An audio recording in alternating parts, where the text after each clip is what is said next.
I'm sitting in my backyard with Christy Farron, who's a student and friend and the videographer for this little conversation. I want to talk about self-care, and the backdrop here, and I'm assuming they can see this, Christy, is the North Atlantic, as a tidal basin of the North Atlantic Ocean, which is actually where I first got the idea for self-care. It's very easy sitting on the coast of Maine with a 75-degree temperature and about a 10-mile-an-hour wind to recognize that it's miraculous to be alive. Now, in the same spot, in the middle of a hurricane, that might be a little bit more difficult to experience because we'd be chaos and there'd be a lot of water and all those kinds of things. But my first experience with the power of the water came in 1956 when my parents brought me to Maine for the first time, and I went up to Thunder Hole, which is a rock formation up in Acadia National Park. And the sound when the tide is high and the water hits that rock is unbelievable. It is a very loud roar, and you get the unmistakable power of the ocean. Well, this body of water behind me is amazingly powerful as well. The tide is coming in, and when the basin is full, the water will be 10 feet deep right behind me. And at low tide later this afternoon or early evening, the mud underneath the clam flats will be visible. So there's a 10-foot tide in this tiny little cove. That's a huge amount of water. And the tides are predictable 100 years in advance. Well, that's miraculous from my point of view. It goes along with statistics like the universe is expanding at the rate of 2 million miles a second. I can't even hold on to that thought. If the universe is expanding at the rate of 2 million miles a second, where is it? How can that be?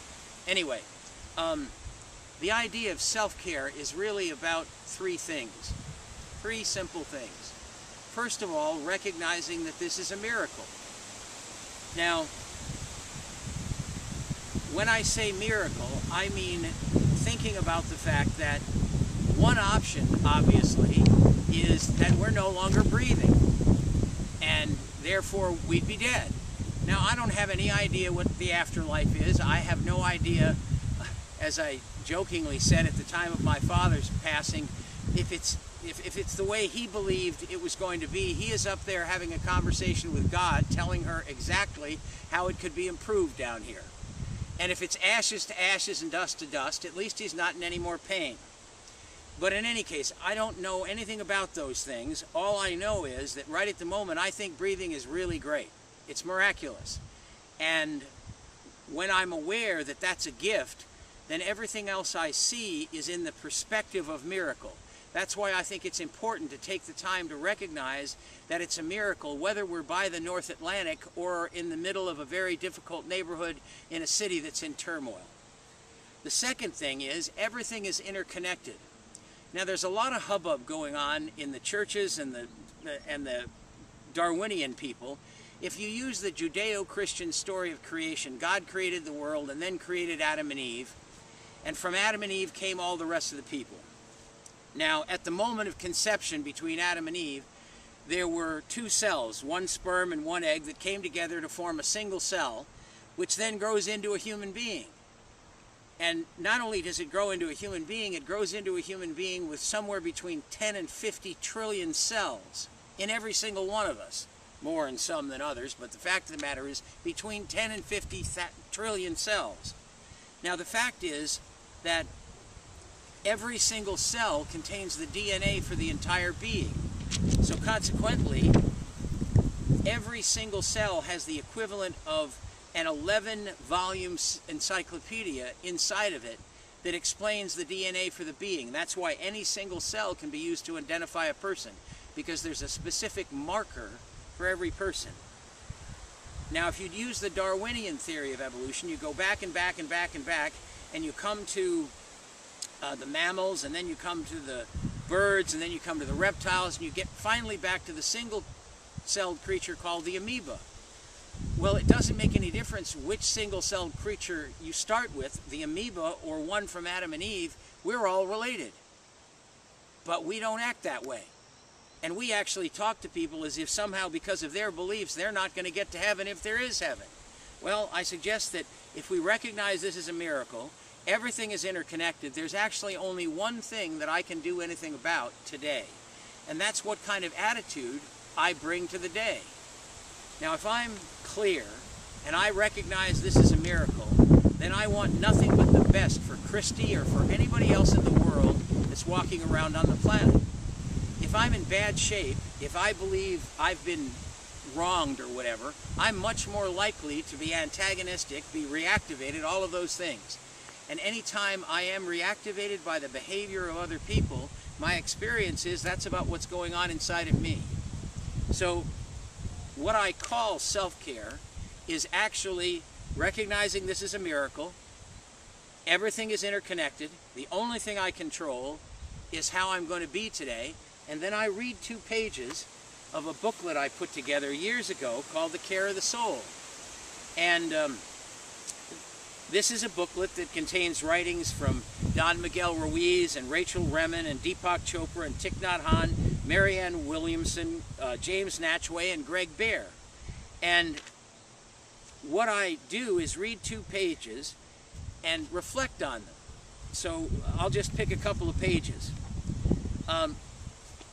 Happiness isn't this is from Marianne Williamson.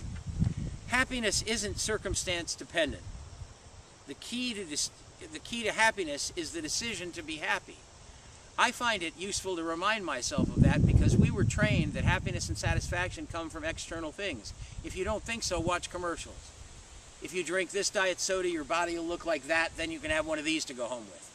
Almost every car is sold based on what nature of good-looking person goes with the car.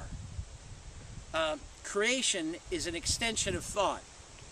Time is just a thought. If we think it's going to take time for a wound to heal, it will. If we accept the will of God, that it's already accomplished, we experience the healing of all wounds immediately. There is no light more bright than the light that shines within us. Whether or not we see the light is irrelevant. Now, as I read all of these things, not everyone hits me in that moment or in that day. But I put this together about 15 years ago, and every time I read 2 pages of it, I learn something new. I read something I didn't see before. So I'm going to invite you to take the time today to do self-care. Take a period of time. It can be a short period, 5 minutes, 10 minutes, 15 minutes, to think about this is a miracle, everything is interconnected, and the only thing I actually control is the attitude I'm going to bring to today. Now, one of the ways that I find really valuable is to remind myself about the word namaste, which I learned from my dear friend Marge Canuti, who's a nurse up in Searsport, Maine. And she volunteered at the Home for the Dying. And to make what is a lengthy story a little briefer, the first person that she tended to had been put in the street to die, lived a pauper's life, had been hit by a truck so he had a bone protruding from his leg. And Marge knelt down to him and he looked up at her and said, "Namaste." This is 20 years ago or more. And she had no idea what it meant. 8 hours later, she was told by one of the sisters the definition of the word. And the definition is, I honor the place in you where the entire universe resides. I honor the place in you of love, of light, of truth, and of peace. And if I'm in that place in me and you're in that place in you, there is only one of us. Namaste.